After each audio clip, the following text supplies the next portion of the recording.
Okay, heroes versus villains, round 9, part 1. Yes, now this the two-part of the round 9. Well, actually, I might do part 1 for the commentary.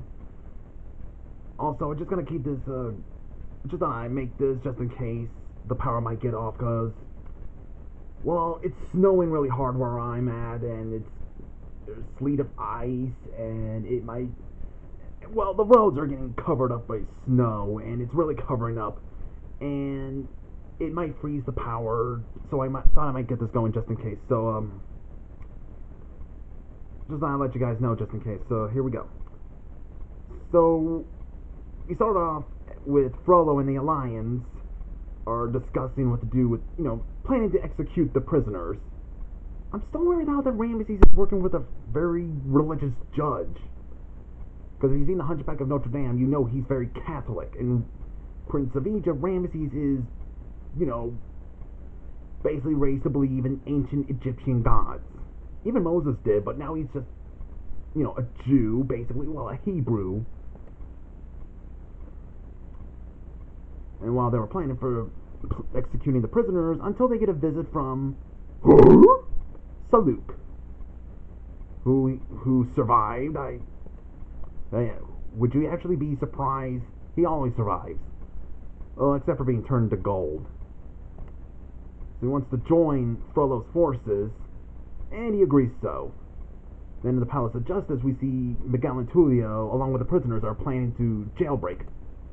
And Quasimodo is in there for some reason. Well, I guess the bell tower is just not enough for him.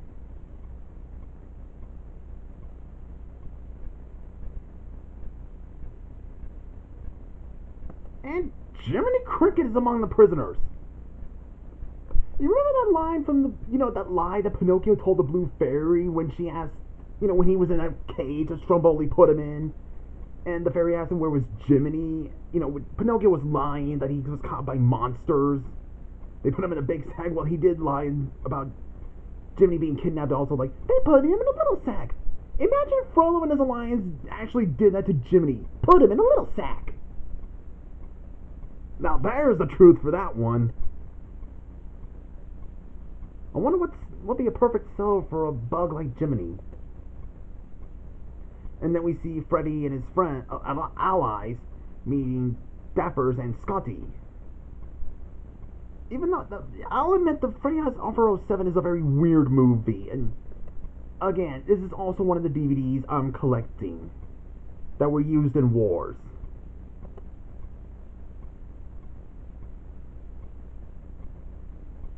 And then we see Dr. Greed is, contacting Lickboot and Sykes, and he's going to come over and see how things are progressing. I always knew he'd be a co-leader of the Animal Cruelty Squad with Corella. And then we see Geppetto is going to go out look for Pinocchio. Yeah, he's probably worried because the war is going on. He's like, I gotta go find my boy to see if he's not injured. Oh, so he's allied with the non-Disney Geppetto. Huh. Imagine how they met. Hi, my name is Geppetto. Oh, what a coincidence. My name is also Geppetto. Oh, well, I'm a wood carver. Oh, I'm also a wood carver. Oh, really? Well, I have a son named Pinocchio. So do I. It's like that Looney Tunes cartoon. It's a weird comparison. Imagine they say, hello, Geppetto, hello, Geppetto. Imagine that, but it's the one with the... Let me try to start a little bit. In Looney Tunes, there's a show called A Day at the Zoo. It's a very comedic cartoon. I might leave the link down below. And it shows the ones in the... the two bills. They were just shaking their hands. They were part of the... the rare animals to see, but there were two people, and they were like, hello, Bill, hello, Bill, hello, Bill, hello, Bill. Imagine that being in that situation. Hello, Geppetto, hello, Geppetto, hello, Geppetto, hello, Geppetto. Or with Pinocchio. Hello, Pinocchio, hello, Pinocchio, hello, Pinocchio, hello, Pinocchio. I'm just saying, it's just kind of odd. But interesting. And, what's that dude's name again? Drosselmeyer. Yeah, that's him. The one from the Nutcracker Prince. And that's also based on the Nutcracker, the ballet. Hey, there's Pinocchio, I was telling you. And there's Clara. So, Geppetto, along with the other toy makers, have to go out and find him. You know, Pinocchio, that is. What the cheerio? Well, I guess leaving the kids along with Figaro and Cleo would be okay. What, do they not? Can't they just find a babysitter? Unless they got Willikers. Oh, we'll talk about him. Okay, this one is the Attack of the... I think it's Attack of the Toys. It's Battle of the Toys. Okay. Looks like it's 12 o'clock and the toys are alive. The ballerina from the Tin Soldier segment of Fantasia 2000. So, yeah, there's Willikers, and the thing about him, at first, when I first saw this, I think it was back in middle school, I thought it was an okay movie. Okay, Pinocchio and the Emperor of the Night, it's basically Pinocchio fighting Satan, sort of. I mean, how could you not want to watch a movie that actually sounds cool? I thought it was just decent at first, and at first I didn't know why people hate Willikers. In a way, I get that Filmation wanted to do a film that's basically a mix between Disney and the original novel. I can understand that. And I remember in the commentaries in the later rounds where the non-Disney Pinocchio meets Honest John and Gideon. That's in like the later rounds. And he did brought up that Hisarbo was, when he's a kid, when he used to watch that movie, Pinocchio and the Emperor of the Night, he was like, that's not Jiminy Cricket. Where's my Jiminy Cricket? I want my Jiminy Cricket. And that was before he knew of the copyrights and different adaptations and stuff. So yeah, even as in middle school, I already kind of figured the whole thing out, since I've seen so many adaptations of Pinocchio, along with Jack and the Beanstalk, and just anything you can think of. And yeah, when I got the DVD and rewatching that movie, well, even my cousin kind of burned the DVD for me, so I can... He just made a copy for me, so, maybe I might get the original DVD soon, so, yeah, looking back at the movie, I can definitely see why people don't like him. Now I know why. Willikers is a Jiminy Cricket ripoff. Heck, I wouldn't consider that dude to be a non-Disney Jiminy Cricket. Doraemon makes a much better non-Disney Jiminy Cricket. Heck, if Doraemon's the non-Disney Jiminy Cricket, that might make Nobi the non-Disney Pinocchio.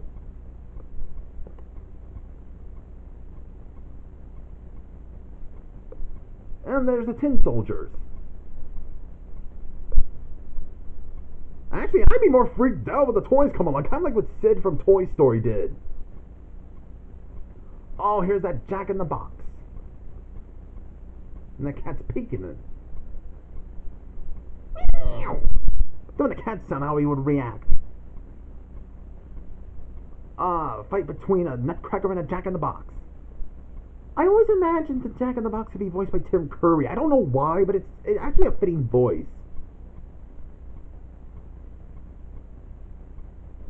Oh, and there's the Mouse King. And the Army of Mice. Huh. Oh, and they caught her in the glass. Oh, right to the kisser. Like, bam, right in the kisser. Oh, he's jumped out the window. Or flew out the window. Ouch! Oh boy. Okay, next one we got is I think it was Kenai versus Nichu. These two mooses. I haven't seen Brother Bear in a long time, so I might get the DVD of that. And it's a bit weird, I know, but if you guys never seen it, I'll leave the link down below, the Disney Summer review of that film. As Rod and Turk are grazing, picking some grass to eat, as most, mooses and deers would do, until they spot wolves. Dude, he's warning you that there's a predator's coming after you guys. I know you're hungry, but now you look.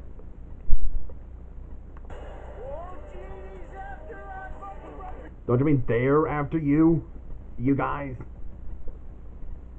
So they warned Kenai and Coda that they're being chased by wolves. Actually, that's a pretty cool idea for a fight. It's basically a bear fighting against a wolf. I mean, how could you not say that doesn't make sense?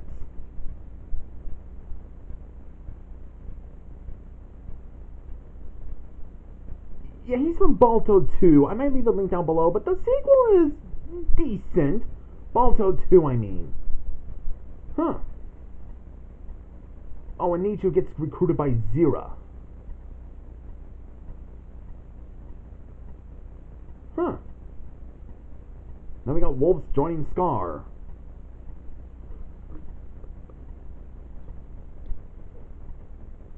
And now we see escape from Queen Grimhilda's castle. See, Queen Grimhilda is going to be sentencing Sinbad to get beat up. Just beaten up is the only thing that'll... Unless there's beaten to death. I mean, yeah, people can die for being beaten up to death. Oh, Nessus. The centaur. This is going to be one violent beat up, I would say. Ouch! And Sinbad is tough enough to fight against that centaur. Oh, right. Shotting him in the kisser. I think he's weird though, like, wait, you guys are allied with frogs? Even one of them's a human-sized frog. No, not him. Ouch! That would have killed him. Uh-oh, the cannon.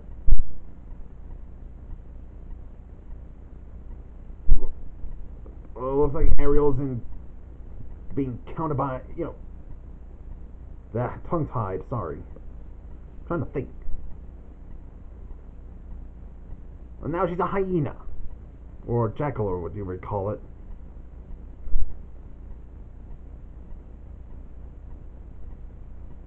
Yeah, definitely hyena. And now they're gonna run away! Monty Python reference again. Okay, next fight is the Jailbreak. We see Aladdin and his team meet up with Esmeralda, I think Clobin's over there, and... yeah, Clobin, Chell, and Sephora.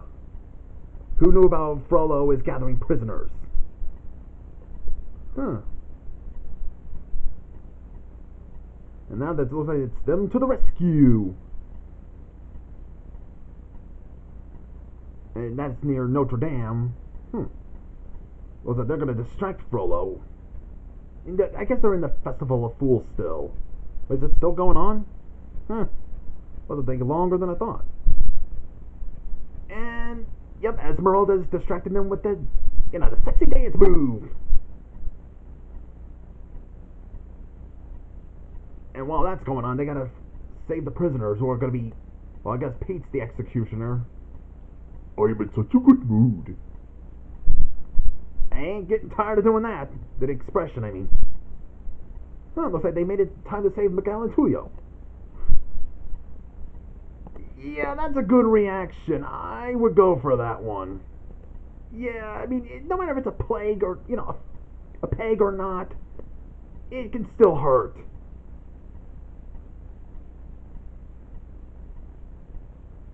And it looks like it's going to be one heck of a battle there's going to be.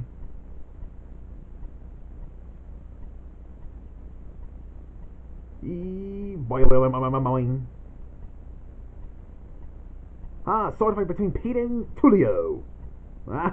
That's just cool to me in a way. I think I'm going to stop right here, so see you guys in the next part.